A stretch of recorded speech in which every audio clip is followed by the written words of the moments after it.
We're just one day away from a long-anticipated election night. And as Vice President Kamala Harris and former President Donald Trump make their final campaign pitches, the American people are ready to make their voices heard. More than 78 million people already casting their ballots. And here to break it down for us as we head into the home stretch is ABC's political director and Washington bureau chief, Klein. Thank you so much. Hey, guys. So I'm curious, do you think either of these candidates has the momentum on their side going into Election Day? Yeah, let's check out our last poll, 49-46 for Harris. It's interesting. We put these stayed in the field an extra day to see anything changing. Guess what? Same numbers exactly. So we've been in this kind of band for a long time for the national vote. The battleground states might be a little bit different, and here's why. The New York Times Siena poll came out yesterday, and it showed some surprising results. It showed Harris very strong in Nevada and in North Carolina, as well as Georgia. Now, those are Trump-hold states. Those are places Trump has to do very well. So we're seeing a little bit of Harris momentum there. On the other hand,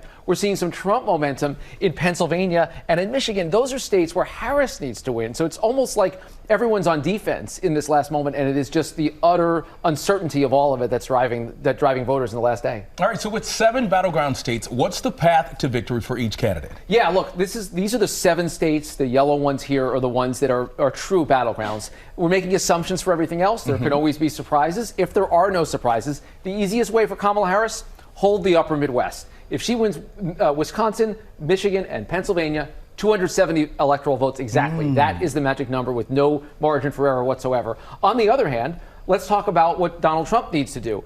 Obviously, breaking through in the blue wall is a big deal, but here's the path for him. If he takes Nevada and Arizona out west, where he's had some polling advantages, and in the South, Georgia and North Carolina, he's on the precipice. 268 electoral votes.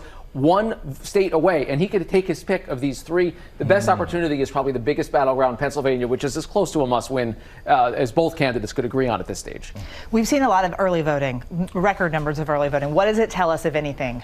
Yeah, that's a big number. I mean, 78 million Americans. We've already set a record for early in-person voting. We have seen bigger numbers by mail in 2020. Of course, that was the COVID year, so that drove a lot of people to vote by mail. But the big numbers are really across the board. We've seen Republicans do a little bit better than they did last time in early voting, more Republicans voting. We don't know who they voted for quite yet. We do know that Donald Trump downplayed early voting last time, and he's made it part of his message right now. And by the way, this is a lot of votes, and that means it's a lot of counting, and it's going to take some time, which is okay. That's part of the process. All right, let's talk about the House and the Senate. The fight for control. Where do we stand? Yeah, so this is what we see in the Senate.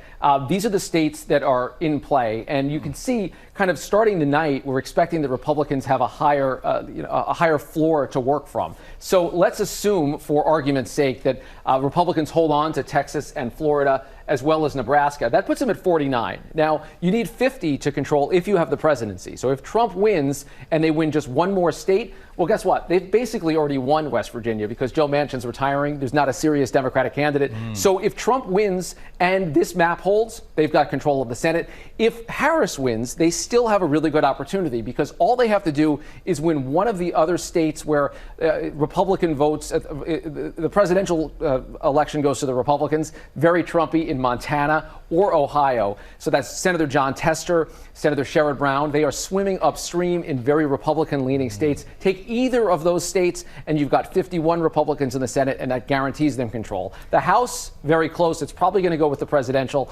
race because it's only a 4-seat advantage right now for Republicans. Okay, I'm going to ask you the question that I know everyone keeps asking you, because we do anticipate we may not know the results of the election on election night.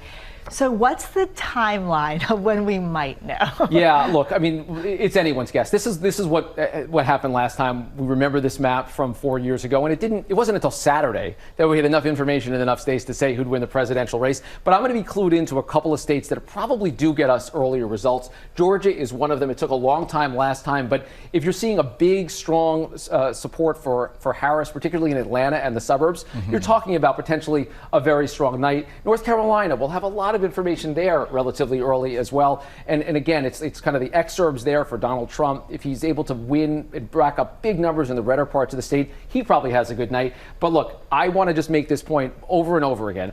Just because we don't know on election night doesn't mean anything's wrong. State officials have told us in a bunch of states, Nevada and Arizona included, if you don't get a result right away, it could be days. And that is the process. That is not a problem. It's not a sign of any fraud or any kind of chicanery. It just means it takes a long time to vote to count all of these votes that are being cast. It's going to be a long night no matter what. You know it. All right, Rick, thank you very much. Good to see you. And you can get all of your election night coverage tomorrow beginning at 7 p.m. Eastern Time right here on ABC.